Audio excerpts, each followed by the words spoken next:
Hello students, welcome to EasyElimu Learning Simplified. I am your teacher, Mr. Stanley Umbogo. So dear students, this is still a continuation of an artist of the floating world analysis, and remember it is authored by Kazuo Ishiguro.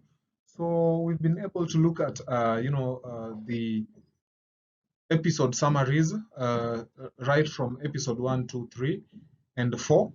And now what we are doing is looking at the character portrayals that we have in these episodes. So in our previous video, we identified some of the major and minor characters that we have in the first episode, that is October 1948.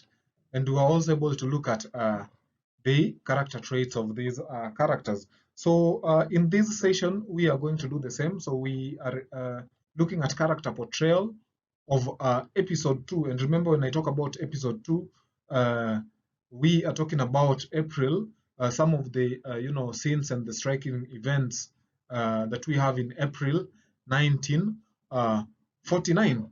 So here are a number of characters that we come across in this episode and their character portrayal. So to begin with, let us start by looking at, let us look at Masuji Ono. So remember, Masuji Ono is the narrator and protagonist in the novel. So he is an elderly artist, a father, a grandfather, and at the time he narrates the events in the novel. So the story sets when his main concern is the marriage negotiations of his daughter, Noriko. So some of the character traits that we are able to get from Masuji Ono in this episode is, number one, he is hardworking. So even at old age, Ono has to make sure his trees and compound is clean and well trimmed. So apart from mopping around the house each and every time, like his daughter Noriko says, we are also told, and it is evident in the novel, that he also spent some time trimming flowers and making sure the compound is clean. So Ono is also patronizing and chauvinistic, that is a male chauvinist. This is seen when Noriko asks him whether he is an authority on cutting shrubs. So he responds that women, including his wife, have no artistic eye. So this is when Noriko argues that the trim is not eye catching.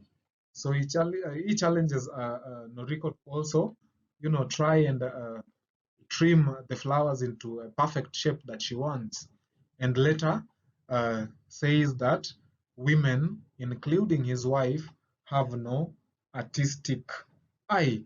So apart from that, we also able to get this other character trait in Ono, that he is focused, ambitious, and responsible. So this because he comments that in the light of Noriko's marriage negotiations, his duty as a father made him press on with matters, however unpleasant he thought they were. So he goes to visit Kuroda and even writes a letter to him so that he corrects past mistakes. So remember, he is forced to, look for Kuroda in preparation for Noriko's marriage negotiations, because the detective might, have some talks with Kuroda, and Kuroda might say negative things about Ono that leads to another fallout. So another thing is that Masuji Ono is opportunistic, schemer, and a strategist. So ironically, currently Ono is involved in propaganda, hence his renowned reputation is lost. So remember, this happened after he started uh, doing paintings that supported the war that led to very many effects, various effects. So Ono lives with a great internal conflict, and even his own students and son-in-law critique his choices and ways. So he knows very well the Saitos would want to know his opinion about people who have never apologized about their past actions, and so he decides to talk about his art, how it was a mistake, his failure to have known its effect, and buys their mind. So he schemed uh, keenly and also uh, strategically. Ono also refuses to be confined to Morisan's art because he wants a different kind of art, and that is why he finally separates with Morisan and tries a different style in art. So something opposite uh, to Morisan's, style and teachings. So Ono is also keen and observant. That is, he is keen to determine that Kuroda did not live in a good quarter, and the alleys around his residence are little and dilapidates with lodging houses. Then there is a concrete square resembling the forecourt of a factory, and there are trucks parked around that place. So another illustration is that Ono also notices that Kuroda's apartment is small without an entryway, with its tatami starting a little way inside the front door with only a shallow step up. There was a tidy look to the place too, with a number of paintings adorning the wall.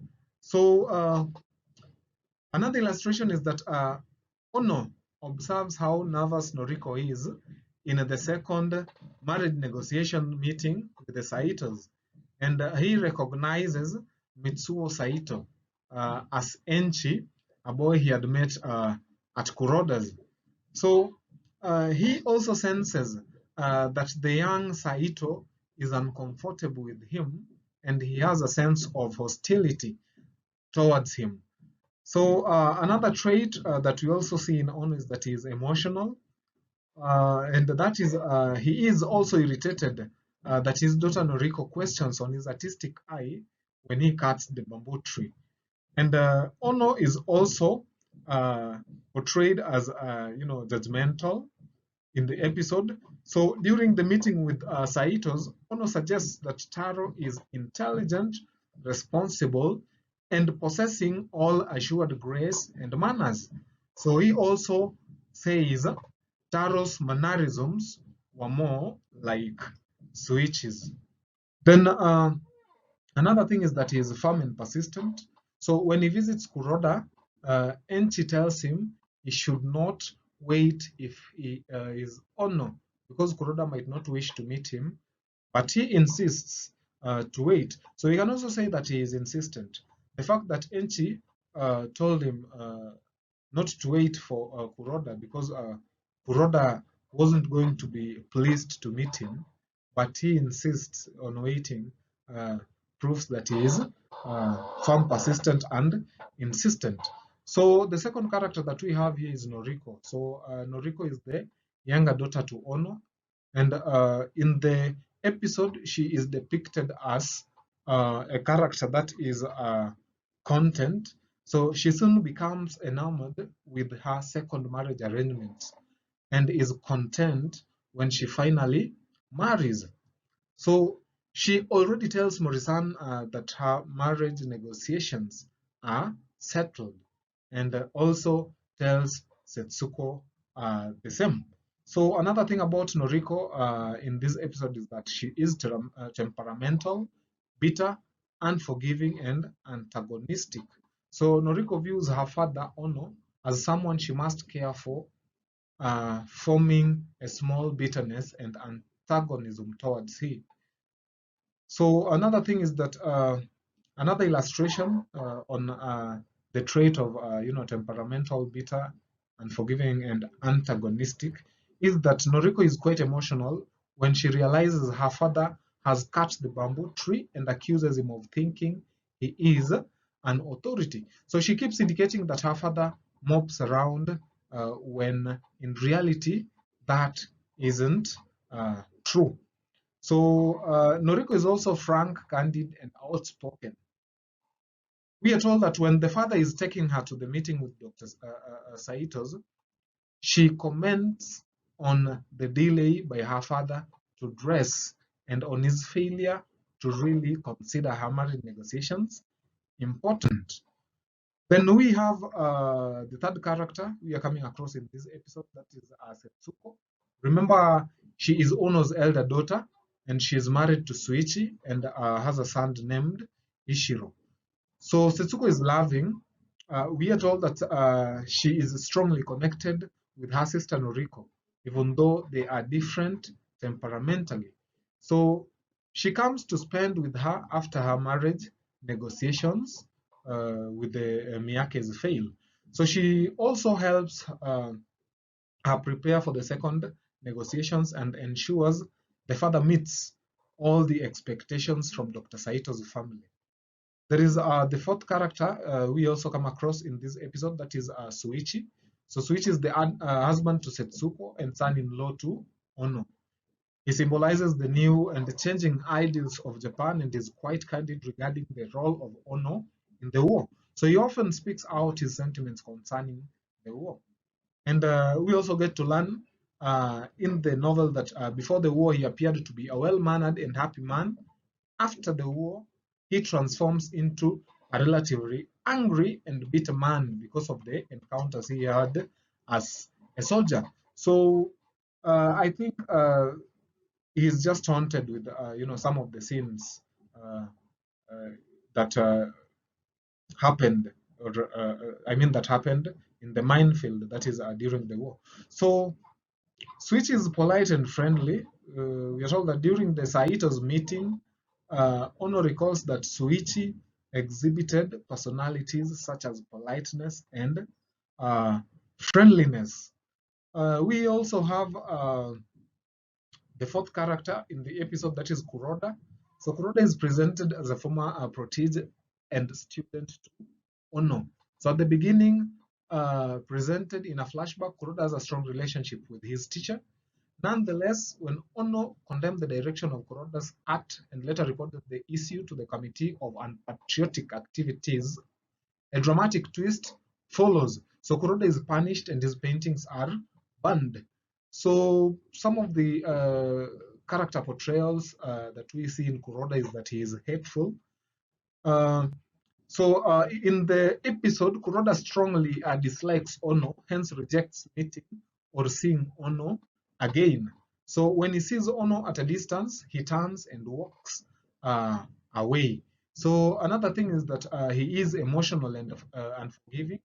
So when Ono writes a friendly and conciliatory letter after having missed him at home, Kuroda simply writes a cold, offensive brief reply in which he says he has no reason to believe a meeting between them would produce anything of value. So Kuroda is also helpful. That is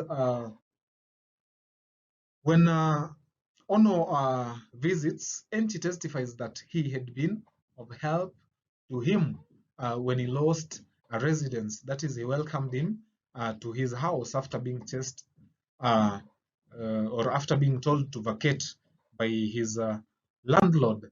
So there is also Dr. Saito. So Dr. Saito is admirable.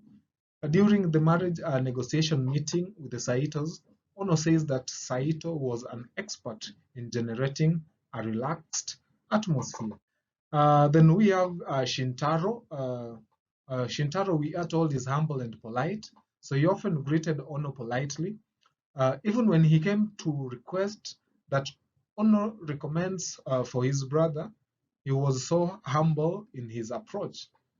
Another thing is that he comes back to Ono seeking his own recommendation and he talks to him so politely. Another thing about Shintaro is that he is unique. That is, he no longer looks at real art. He is working on book illustrations and fire engines. So he also later on pursued something different. Then we have Enchi. So Enchi is the young man that Ono meets at Kuroda's house. So Enchi is emotional, accusative, and vindictive. He thinks Ono is the cordon society and invites him so warmly, promising that Kuroda would come in anytime and he should wait. However, on realizing that Ono is an old friend, he rises to his feet. and goes over to the window. And another thing is that during the meeting, Ono says he notices that this boy looked at him with some sort of hostility and accusation. So, and she's also pretentious. We're told that although he had said Kuroda would not wish to see Ono because he had shared a lot about him, during the meeting with Ono and Noriko before his family, he denies having talked with Kuroda in details about uh, the same. So another thing is that he is appreciative. He reveals to Ono that Kuroda had been so helpful in housing him after he was thrown out of his previous lodgings. So we also come across the last character in this episode, that is Jiro Miyake, who was a potential husband for Noriko, but then he pulled out from the negotiations without giving any reasons. So Jiro Miyake is alienated uh, in that Ono reveals that during the meeting of the Miyakes in the former marriage negotiations, Miyake had exchanged mischievous glances with Noriko as he's mocking the formalities. So that brings us to a close of this session, dear students. Thanks for uh, being with me till the end, and I look forward to having you in more episodes to come. Until next time, bye.